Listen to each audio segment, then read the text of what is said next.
yang mendukung Zionis Yahudi laknatullah untuk menyerang yang namanya Palestina, hukumnya haram. Mboten kula sing sanjang, Pak. Tapi Majelis Ulama Indonesia, yang dikatakan majelis itu guduk satu kiai, kumpulan para kiai kumpul di situ mengatakan bahwasanya apa? Produk yang mendukung mendukung serangan Zionis Yahudi terhadap Palestina harus kita boikot. Saat ini saya takon, awake dhewe pun boikot napa mboten? Diboikot. Ada produk cuci piring, Pak. Namanya Sanglet itu, mendukung. Ya sudah. Wong kula ya seneng pakai itu, tapi sekarang ya enggak pakai yang lain. Napa bumbu saja Royco itu mendukung karena produk Unilever, ya sudah enggak kita pakai. Lah nanti ada contoh-contoh produk-produk yang seharusnya kita boikot. Tujuannya apa? Kalau kita membeli produk itu sama dengan aku urun ini 1 peluru gain mateni dulurku. Kira-kira jenengan tega napa mboten? Mboten, Pak. Itulah keadaan kita. Bahkan Masjidil Aqsa ini dikatakan oleh para ulama saat ibarat kemenangan Palestina, kemenangan umat Islam, ibarat bola dilempar ke atas pasti turun ke bawah. Maknanya apa? Gak mungkin bola itu dilempar ke atas langsung turunnya lama. Enggak. Maknanya seandainya wong Losawi, wong Malang, wong Indonesia, seluruh dunia ini dia tidur, tidak mau membela Masjidil Aqsa, Palestina pasti akan menang. Tetapi yang menjadi pertanyaan, kalau kita diam saja, apakah kita tidak mau ditulis oleh Allah Subhanahu wa taala sebagai salah satu pemerdeka Masjidil Aqsa? Jenengan purun napa mboten? Namanya ditulis sebagai salah satu pemerdeka Masjidil Aqsa. Purun napa mboten? Seharusnya mau, Pak. Oleh karena itu ayo kita berjihad, ngamuk nggak status bebaskan Al-Aqsa, merdekakan Palestina, bikin status model begitu. Yang kedua apa? Kita boikot produk-produk yang mendukung Zionis Yahudi untuk mendukung peperangan ini. Kemudian apa yang terjadi? Di sana dikatakan bahwasanya oleh Rasulullah bahwasanya Palestina itu ardul mansya wal mahsyar. Apa sih namanya ardul mansya wal mahsyar? Bahwasanya ardul mansya itu berkembang biak. Berkembang biak itu maknanya dulu Nabi Yuna Adam alaihissalam diturunkan di mana? Yaitu di Masjidil Aqsa. Diturunkan bertemu dengan Sayyidatuna Hawa, riwayatnya ada dikatakan di Masjidil Aqsa. Ada yang mengatakan di Jabal Rahmah, itu tinggalnya. Tetapi ketemunya di mana? Yaitu di Masjidil Aqsa. Di mana berkembang biak sampai awake dhewe. Apa yang kedua? Ardul mahsyar. Apa itu ardul mahsyar? Mahsyar itu adalah itu di mana kalau kita nanti mati dibangkitkan, kita dikumpulkan di padang mahsyar. Padang mahsyar itu di mana? Apakah di planet lain? Mboten, Mbak. Di bumi, tepatnya di mana? Yaitu di Palestina. Kula kepingin, Mbak, seandainya amalan kula niki sembayang kadang nglambyar ten pundi-pundi, sedekah kadang seumpama gak ikhlas. Tapi bagaimana nanti ke depannya kalau kita di dalam situ, kalau kita di dalam Masjidil Aqsa, kita sudah pernah donasi, kita sudah pernah infak untuk Masjidil Aqsa, kita pernah mendoakan warga Palestina. Apa yang terjadi? Muga-muga tanah Palestina itu bersaksi. Ya Allah, faising timbangane enteng iku amalene, tapi dia pernah peduli terhadap warga yang ada di Palestina.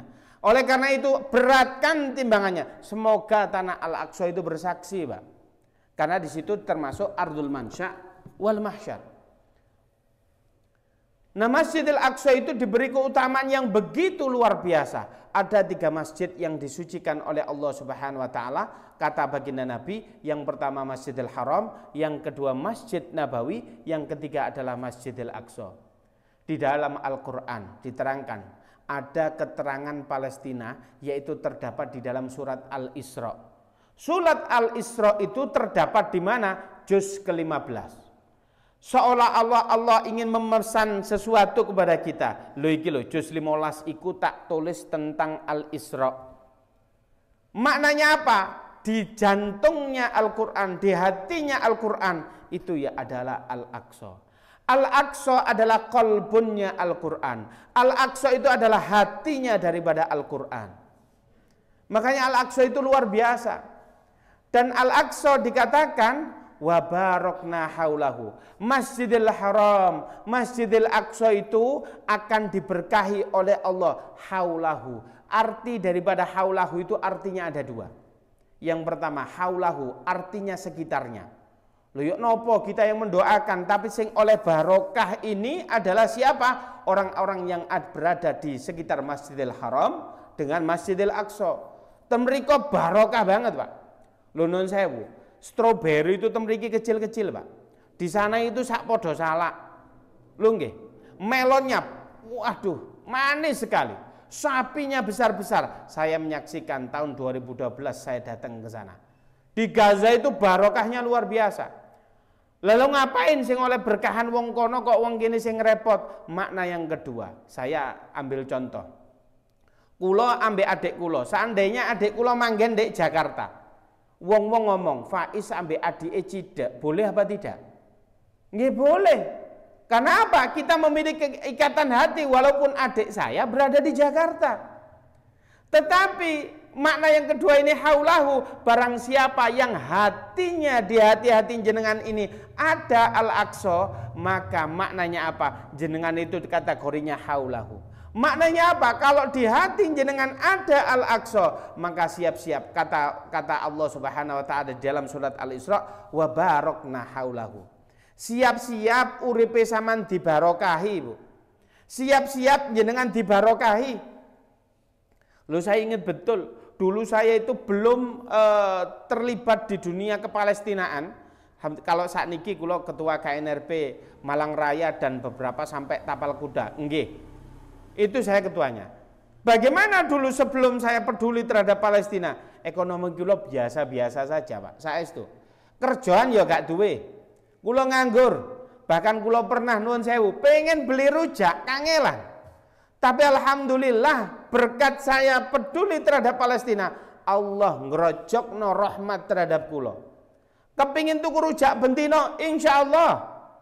Kepingin umroh, insya Allah saged. Itu tanda-tanda Allah memberikan keberkahan. Kula pikir-pikir, ternyata barokah kula kenapa? Karena saya peduli terhadap Palestina. Karena ingin di hati saya ada mu'allaq dengan Masjidil Aqsa. Itu yang saya rasakan, Pak. Karena apa? Kalau siapa saja yang ingin hatinya mu'allaq, maka siap-siap dia uribe barokah. Itu makna wa barakna haulahu. Oleh karena itu Masjidil Aqsa ini masjid yang sangat luar biasa. Yang pertama hubungan watoniyah sudah kita bahas. Yang kedua adalah hubungan akidah sudah kita bahas. Yang ketiga adalah alaqah basyariyah, hubungan kemanusiaan. Hubungan kemanusiaan di sana, Pak, nun sewu. Di sana itu kemarin pada saat tanggal 7 Oktober Palestina nyerang dhisik. Hamas nyerang dhisik. Sebagian di antara kita yang tidak paham, gara-gara Hamas ini nyerang duluan sehingga apa? Israel ngamuk. Nun sewu. Pandangan semacam ini betul apa salah? Salah, Pak. Kalau kita menyalahkan Hamas nyerang duluan, arek-arek Surabaya, sadurunge Belanda datang ke Surabaya, arek-arek Surabaya nyerang Belanda dhisik. Maknanya Belanda nyerang sudah 350 tahun. Kita nyerang sepisan kok disalahkan. Bangsa Israel sudah menjajah bangsa Palestina mulai tahun 45. Tapi baru nyerang sekali disalahkan oleh dunia internasional. Enggak, Pak. Mereka itu ingin merasakan hidup di negara mereka sendiri. Mereka ingin menikmati negara mereka sendiri. Mereka ingin bangsa mereka itu terbebas dari penjajahan. Apakah mereka salah? Tidak, Pak. Itulah bangsa Palestina. Bangsa Palestina itu bangsa yang menjaga masjid kita, Masjidil Aqsa 24 jam dalam seharinya. Lho nggih, Pak. Saya pada saat kemarin peperangan sangat luar biasa. Sampai setiap harinya meninggal. Bahkan yang meninggal sekarang sudah 37 orang mati syahid. bahkan sudah 220 hari ada orang yang menjanda, ada orang yang sudah tidak memiliki tangan, ada orang yang sudah tidak memiliki kaki, bahkan anak-anak kecil penuh dengan ketakutan. Nun sewu Bu, di sana itu ada makam besar digali oleh bulldozer karena di makam no situk-situk sudah tidak mampu. Tetapi setelah digali, anak-anak kecil turun ke dalamnya, main di situ. Loh, kalian ngapain main di sini? Iya, ini adalah makam kami. Inilah makam. Nanti kalau kita mati akan dimakamkan di sini. Tapi sebelum kami dimakam di sini, kita akan main bersama di sini. Kemudian ditanya oleh wartawan, loh, di tangan kamu itu kok ada tulisannya? Tulisannya apa? Abdullah, ada Husain, ada Hasan. Ini adalah nama-nama mereka. Kenapa nama kamu tulis di sini? Iya, sebab kalau kami tidur, seandainya tiba-tiba ada bom datang kemari, kita tidak tahu apa-apa. Seandainya umiku menemukan jasadku ini sudah pecah belah, terpisah antara tangan saya dengan jasad saya. Seandainya pas gitu nemu tangan kue sono tulisannya Abdullah, maka umi saya nggak perlu nyari saya karena saya sudah mati syahid.